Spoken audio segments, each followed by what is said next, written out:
భారతదేశపు మహాగ్రంథాలు కావ్యాల సంపూర్ణ సంకలనం. సబ్స్క్రైబ్ చేయండి తిలక్.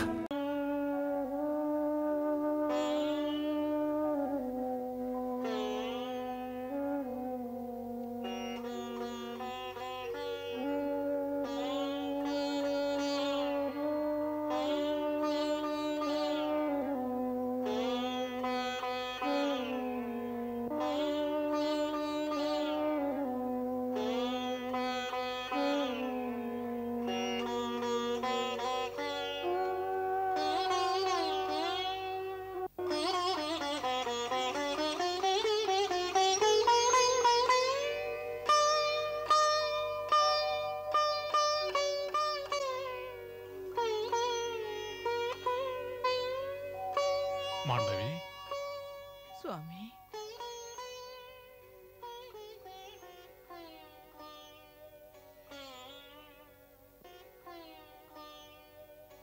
నువ్వు స్వామి, నేను మీ అనుమతి లేకుండానే వచ్చాను. ఎందుకు నన్ను క్షమించాలి? భార్యాభర్తల మధ్య నిబంధనలు ఎందుకు?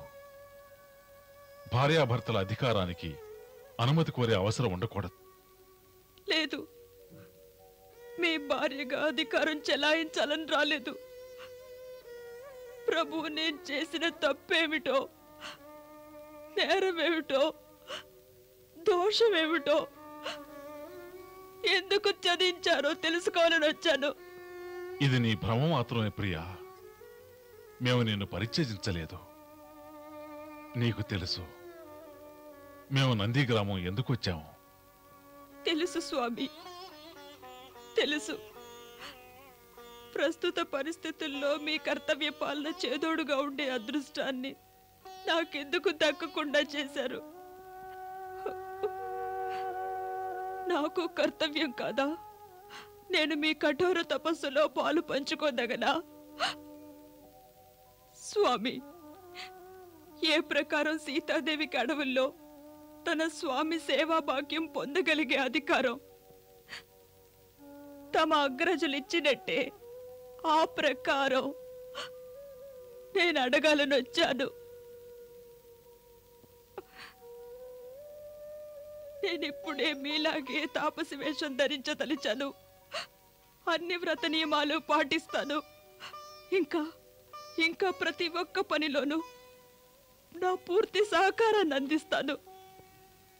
నా సేవలో, నా సహకారంలో తమకెన్నడూ ఎటువంటి లోటు రానేను స్వామి.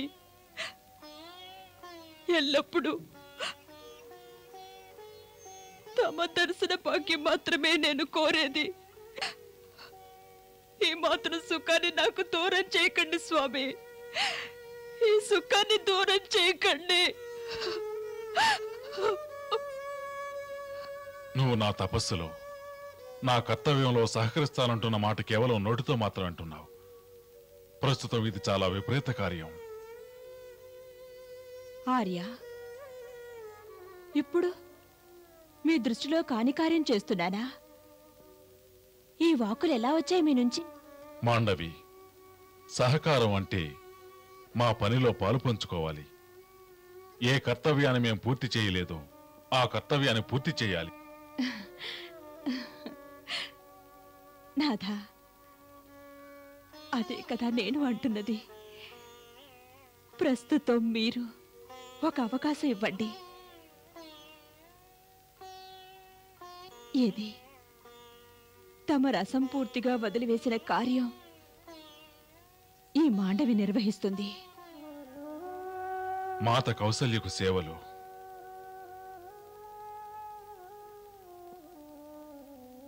అవును మాండవి. వారి ప్రియతమ పుత్రులు వనవాసం చేస్తున్నారు. వారి కోడలు కూడా వారి చెంతలేదు. వారికి సేవలు ఎవరు చేస్తారు? పుత్ర వియోగ జ్వాలతో వారు దుఃఖిస్తున్నారు. వారిని ఓదార్చేవారు ఎవరు? వారి కన్నీళ్లు తుడిచేవారు ఎవరు? వారికి ధైర్యం చెప్పేవారు ఎవరు? ఇవన్నీ నా కర్తవ్యాలు, నువ్వే నిర్వర్తించాలి. నీ సుఖం మాట మర్చిపో మాండవి. ఈ సమయంలో మనం వారి కష్టాలు పంచుకోవాలి. నువ్వు నిజంగా నాకు సహకరించాలనుకుంటే రాజభవనానికి వెళ్ళు. అక్కడ మాత కౌశల్యకు సపర్యలు చెయ్యి.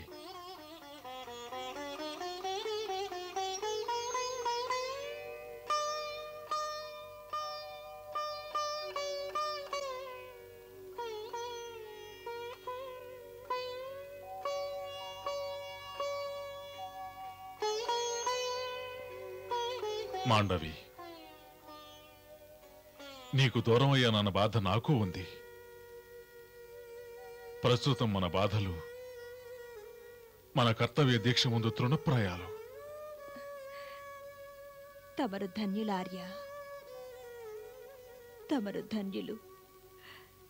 మా మీదే మాకెంతో గర్వంగా ఉంది మీలాంటి భర్తను పొందినందుకు.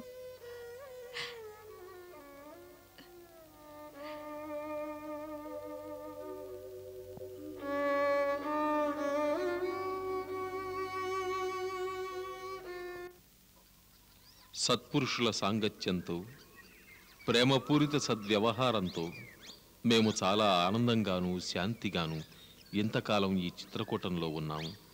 మీకు దూరమవుతూ మేము కూడా మీ వంటి ఆత్మీయులకు దూరమవుతున్నామనే బాధను అనుభవిస్తున్నాం. చిత్రకూటాన్ని వీడి ఎందుకు వెళుతున్నారు ప్రభు? మాకొక భయం ఉంది. మేమింకా ఇక్కడే ఉంటే మీ శాంతికి భంగం వాటిల్లే అవకాశం ఉంది. భరతుడు చాలా భావకుడు. ఏ క్షణంలో ఏం స్ఫురిస్తుందో చెప్పలేం. అతడు ప్రజలను వెంటబెట్టుకుని రావచ్చు, లేదా అయోధ్యావాసులైనా ఇక్కడికి రావడం ప్రారంభించవచ్చు.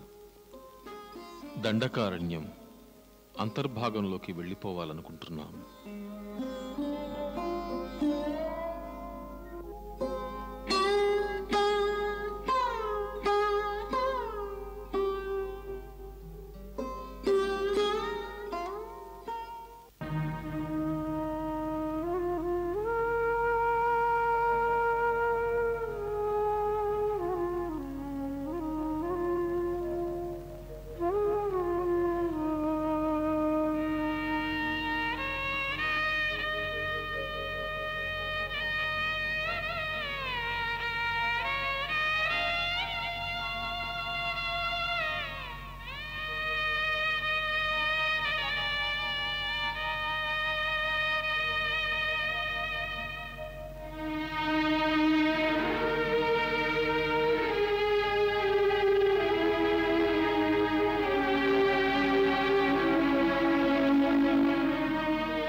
భరత,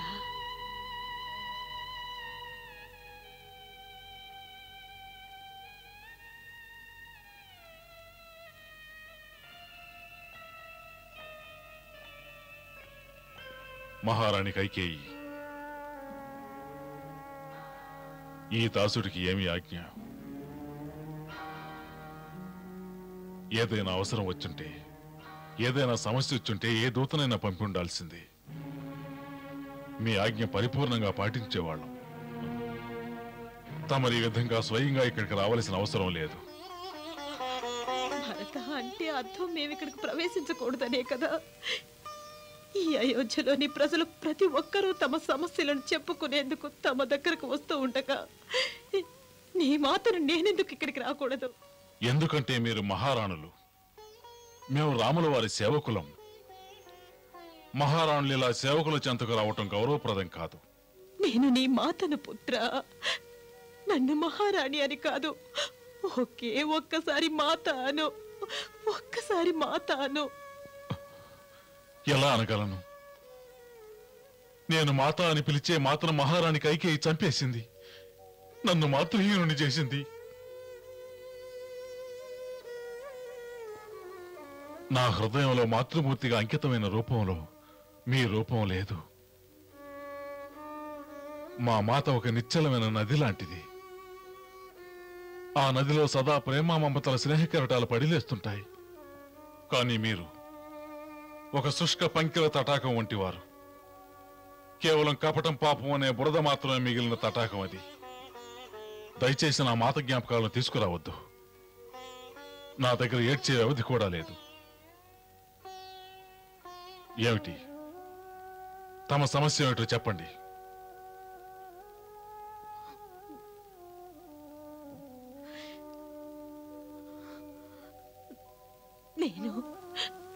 నేను కూడా నంది గ్రామంలో ఉండాలనుకుంటున్నాను. ఇది తపోధనుల ప్రదేశం. ఇక్కడ భోగలాలసులకు స్థానం లేదు. నేను కూడా తపస్వినిగా నా శేష జీవితం గడపాలనుకుంటున్నాను. తాపస జీవితం గడిపే అధికారం ప్రతి ఒక్కరికి లభించేది కాదు. దారిని పోయే ప్రతి కపట వ్యక్తికి, స్వార్థపరుడికి తపోయోగం దానం చేసేది కాదు మహారాణి. తపస్సు అనే మాటను మీరు కళంకితం చేయకండి. మీరు కేవలం రాజ్యమే కోరారు. దానికోసం మీరు మీ భర్త ప్రాణాలనే పణంగా పెట్టారు. మీ సంతానానికి బహిష్కరణ విధించారు. మీరు చేసిన ఇంత గొప్ప త్యాగాన్ని మేము వ్యర్థంగా పోనేవు. అందుచేత మిమ్మల్ని మహారాణి స్థానంలో ఉంచుతాం. తమకు రాజ్య వైభోగాలు సుఖాలు దూరం చేయలేం మేము. నాకు రాజ వైభోగాలు సుఖాలు అవసరం లేదు భరత. నాకు రాజ వైభోగాలు సుఖాలు అవసరం లేదు. రాజభవనంలోని పట్టు పరుపులు తేళ్లుగా మారి నన్ను బాధిస్తున్నాయి బాబు. రాజభోగాలు నాకు విష రూపంలో కనిపిస్తున్నాయి. నాకు రాత్రి సమయంలో నిద్ర పట్టడం లేదు పుత్ర. నా హృదయంలో ఒక రోదన, ఏదో ఒక చీత్కారం చెలరేగుతుందయ్యా. నా జీవితం ఒక ఎడారిగా శూన్యంగా మారిపోయింది భరత. కన్నీళ్లు కారుతుంటే నా కళ్ళ నుంచి అగ్ని జ్వాలలే రేగుతున్నాయి అనిపిస్తుంది. భరత, నా మీద దయ చూపించు భరత. నాపై దయ చూపించు. ఈ పాపాత్మురాలని ఈ కుటీరంలోనే ఒక దాసిగా ఒక మూల పడి ఉండని భరత. ఈ రీతిగానైనా ఈ పాపాత్మురాలకి మనశ్శాంతి లభించొచ్చు. నేను రాజభవనంలో ఉండాలనే శిక్ష విధించకు. నేను రాజభవనంలో ఉండాలనే కఠిన శిక్ష విధించకు భరత, విధించకు. మీరు ఘోరమైన శిక్షగా భావిస్తున్నా అదే మీ పాలిట మేలు కావచ్చు. ఆ బాధ నుంచి పారిపోవద్దు. మీ కర్మఫల స్వరూపంగా పొందిన ఆ బాధల నుంచి పారిపోయి ఏదో కుటీరంలో తలదాచుకుంటే మనశ్శాంతి లభించదు. అది తపస్సు అనిపించుకోదు. మీ నిజమైన తపస్సు ఏమిటో తెలుసుకోండి. పశ్చాత్తాపం అనే అగ్నిలో నిరంతరం కాలుతూ ఉంటే, పట్టు పరుపుల తేళ్లు మిమ్మల్ని బాధిస్తూ ఉంటే, తద్వారా లభించిన ధనం, సంపదలు, సామ్రాజ్యం వల్ల మీకు మనశ్శాంతి లభించదని తెలియటం జరిగితే ఆవేదనతో మీ పాపాలకు ప్రాయశ్చిత్తం పొందగలరు. బహుశా తద్వారానే మీ పాపాల నుంచి విముక్తి పొందగలరు. వెళ్ళండి, వెళ్ళండి మహారాణి కైకేయి. మీ తపోభూమి రాజభవనంలో ఉంది.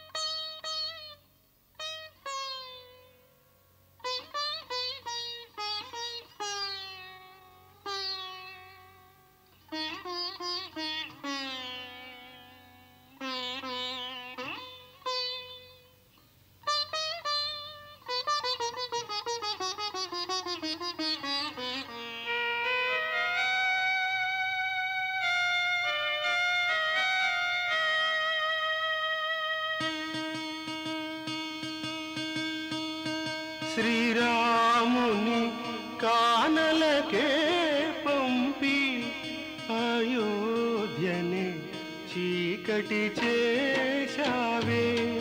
అయోధ్యని చీకటి చేశావే. శ్రీరాముని కానలకే పంపి అయోధ్యని చీకటి చేశావే.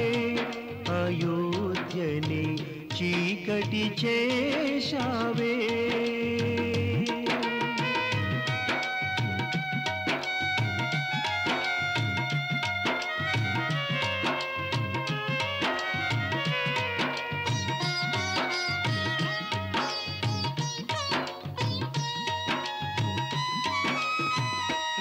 సుతుడైన భరతుడు కూడా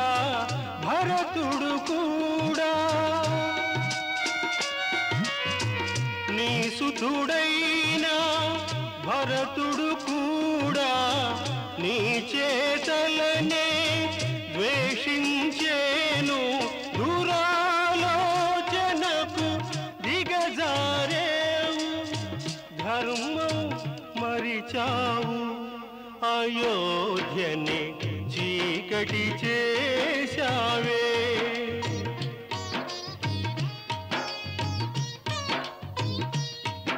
శ్రీరాముని కానలకే పంపి అయోధ్యని చీకటి చేశావే అయోధ్యని చీకటి చేశావే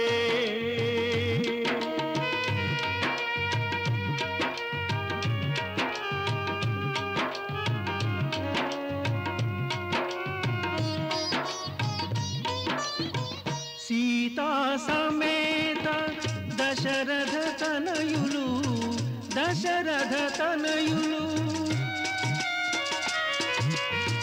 సీతా సమేత దశరథ తనయులు తిరుగాడేరు వనములలోన రాముడు లేని ఆ భవనంలో ఏది ఇక శాంతి అయోధ్యని చీకటి చేశావే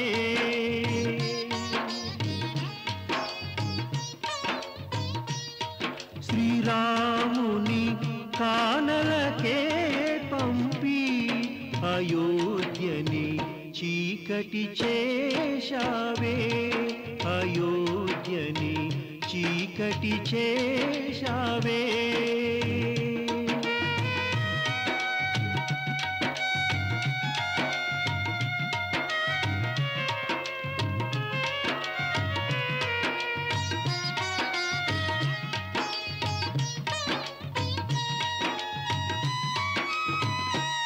కన్నీరాగే కౌసల్య కన్నుల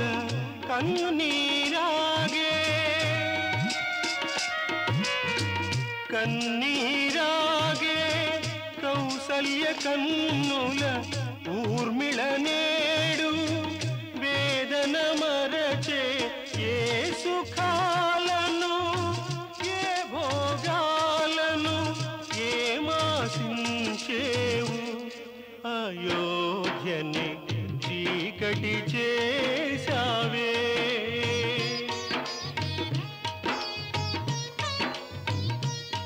శ్రీరాముని కానలకే పంపి అయోధ్యని చీకటి చేశావే అయోధ్యని చీకటి చేశావే అయోధ్యని చీకటి చేశావే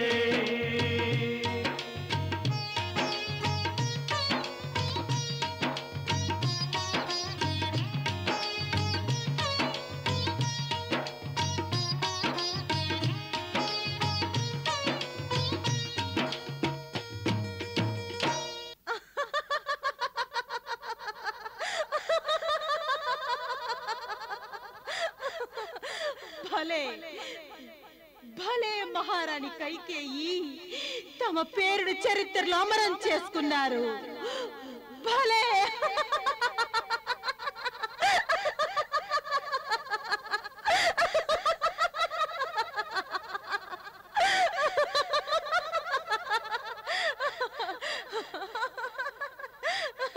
మహారాణి కైకేయి చరిత్రలో తమ నామాన్ని అమరం చేసుకున్నారు.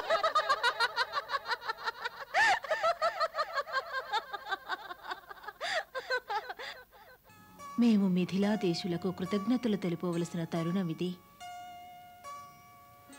వారు సకాలంలో వచ్చి అయోధ్య రాజవంశ అరిష్టాన్ని అరికట్టారు. లేదంటే భావవేశంలో ఉన్న భరతుడు ఏం చేస్తాడోనని భయపడుతూ ఉండేదాన్ని. మేము మీకు కృతజ్ఞతలు తెలపాలి. ఇది అయోధ్యకు విపత్కర సమయం. ఈ సమయంలో మా నలుగురు పుత్రులు చూపించిన ఆదర్శం గొప్పది. అది ప్రపంచానికే తలమానికమవుతుంది. నేను తన దుఃఖాన్ని, తన బాధని అర్థం చేసుకోగలను. ప్రత్యేకంగా తన దుఃఖాన్ని తెలియనీక మరుగుపరిచింది.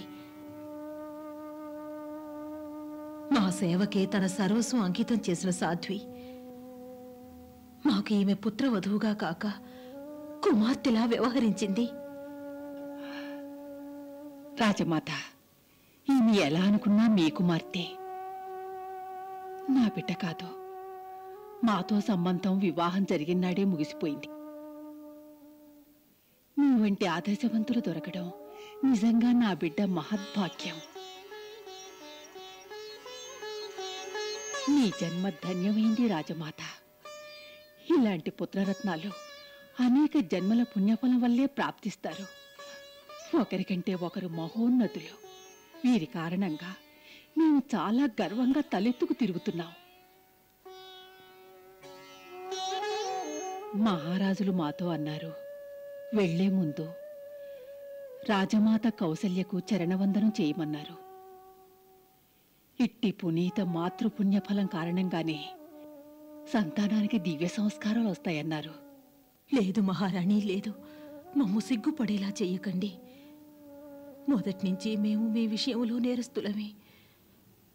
మేము వీరికి ఎలాంటి సుఖాలు అందించలేకపోయాం. ఇప్పుడు సీతనే చూడండి. మహారాణిని చేస్తామని వాగ్దానం చేసి మహారాజు మిథిల నుంచి తీసుకొచ్చారు. ప్రస్తుతం అడవులలో కష్టాలు అనుభవించమని సాగనంపాం. మహారాణి కావడం చాలా సాధారణ విషయం. మా సీతకు ఆనాడు దొరికిన పదవి ఉన్నతమైనది. లోకమంతా ఆమెకు ప్రణామం చేసే స్థానం. ఇదంతా మీ ఆశీస్సుల ఫలితమే రాజమాత. ఇందులో నా ఘనతేం లేదు. తల్లి నేర్పిన విద్యా బుద్ధులే కుమార్తె మంచి చెడులకు కారణమవుతాయి. అది మీరిచ్చిన శిక్షణా ఫలితమే. అందుకే ఈనాడు సీత స్త్రీజాతి గౌరవాన్ని ఇనుమడింపచేసింది. ప్రపంచ చరిత్రలో మహాపతివ్రతల ప్రసక్తి వచ్చినట్టయితే సీతనామమే చిరస్థాయిగా నిలిచిపోతుంది.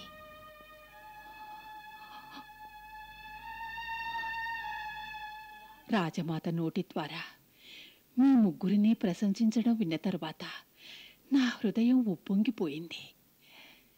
మీ సహోదరి సీతను చూడండి. తన ఉత్తమ ప్రవర్తనతో ఎలా సర్వజనాదరణ పొందిందో చూడండి. ఆమె వలనే మీ ముగ్గురు కూడా త్యాగాభిమానాలలో కొత్త ప్రమాణాలు సృష్టించాలి. మీరు ముగ్గురు రాణులను సమానంగా గౌరవించవలసి ఉంటుంది. ఎటువంటి భేదభావం లేకుండా ఆ ముగ్గురికి సేవలు చేయడం మీ యొక్క పరమ కర్తవ్యం. రాజమాత కైకేయి విషయంలో ప్రత్యేక శ్రద్ధ వహించాలి.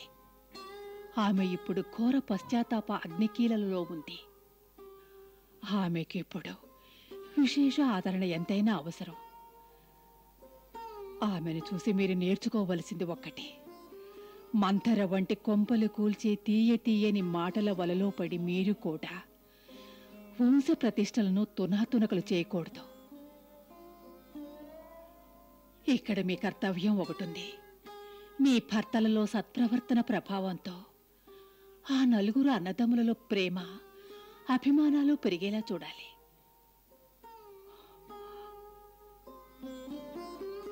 అందరూ ఇప్పుడు దుఃఖంలో ఉన్నారు. ఈ సమయంలో మిమ్మల్ని మిథిలకు రమ్మని ఆహ్వానించలేను.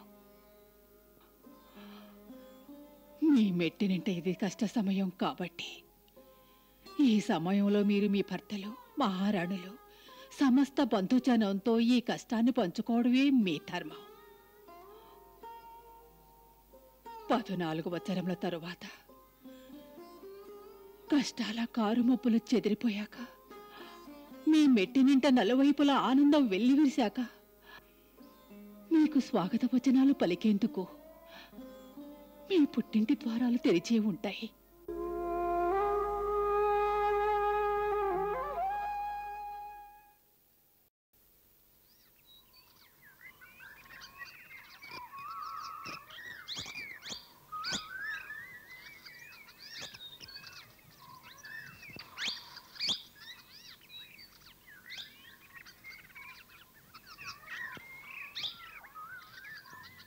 మహాశయ, నేను దశరథ మహారాజుల వారి పుత్రుణ్ణి, రాముణ్ణి. సీతా లక్ష్మణ సమేతంగా మహర్షుల వారి దర్శనార్థమై వచ్చాము. అలాగే.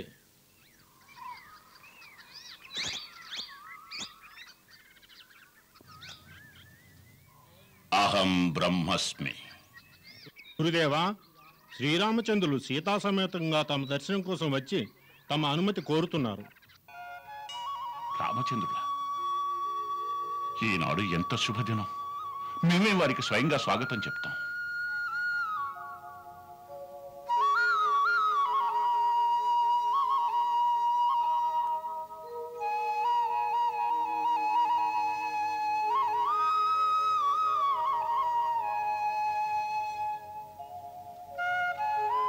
రామచంద్ర, అత్రి ఆశ్రమం తమకు స్వాగతం చెబుతున్నది. ఆయుష్మాన్ భవ.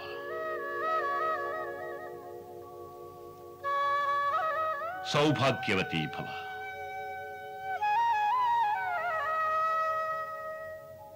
శుభమస్తు.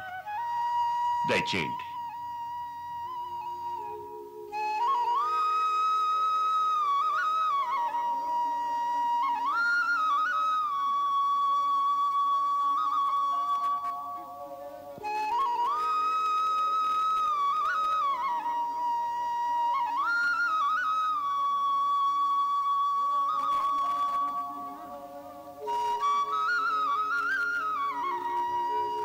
రామచంద్ర, ఈమె దేవి అనసూయ.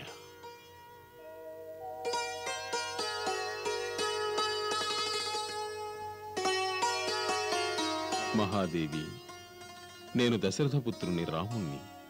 నా అనుజుడు లక్ష్మణుడు, నా భార్య జనకపుత్రి సీతా సమేతంగా మీ పవిత్ర పాదపద్మాలకు ప్రణమిల్లుతున్నాం. ఆయుష్మాన్ భవ.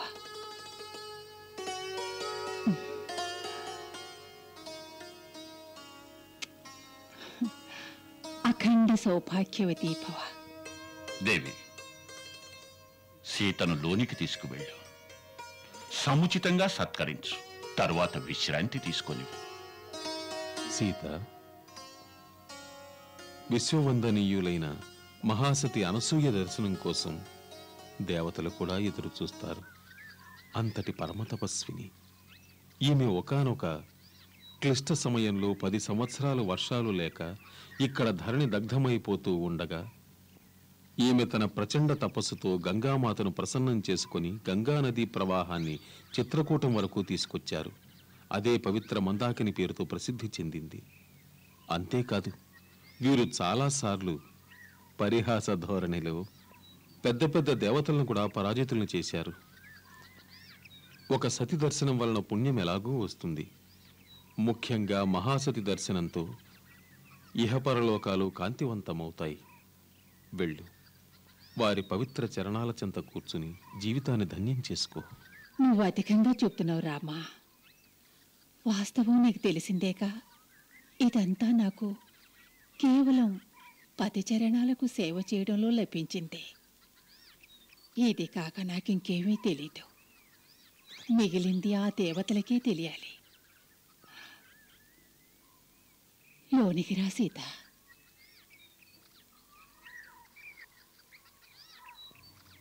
దయచేయండి.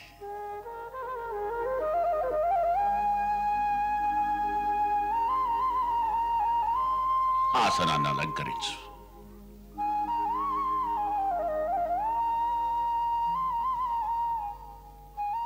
రామ, మేము చాలా దినాలుగా నీకోసం నిరీక్షిస్తున్నాం. నీవు చిత్రకూటానికి వచ్చావని తెలిసినప్పుడు మేము ఇదే ఆశతో నీవు తప్పక మా ఆశ్రమానికి వస్తావనుకున్నాం. ఈవేళ నీ రాక కారణంగా మా ఆశ్రమం ధన్యం అయింది. ఇదంతా తమరు ఉదారతే మహాత్మా. మీరీ సేవకుడి గౌరవాన్ని పెంచుతున్నారు. నేనింకా ముందుగానే తమ దర్శనార్థం రావాలనుకున్నాను. ఆలస్యానికి క్షమించండి. ఈనాడు తమ పావన చరణాల చెంత కూర్చుని ధన్యుడనయ్యాను. రామ, సంపూర్ణ ప్రభుతాప్రాప్తి పొంది ఎంతో వినమ్రతతో ఉన్నావు. ఇందుకే నీవు సమస్త ప్రాణుల మనసులు దోచుకోగలుగుతున్నావు.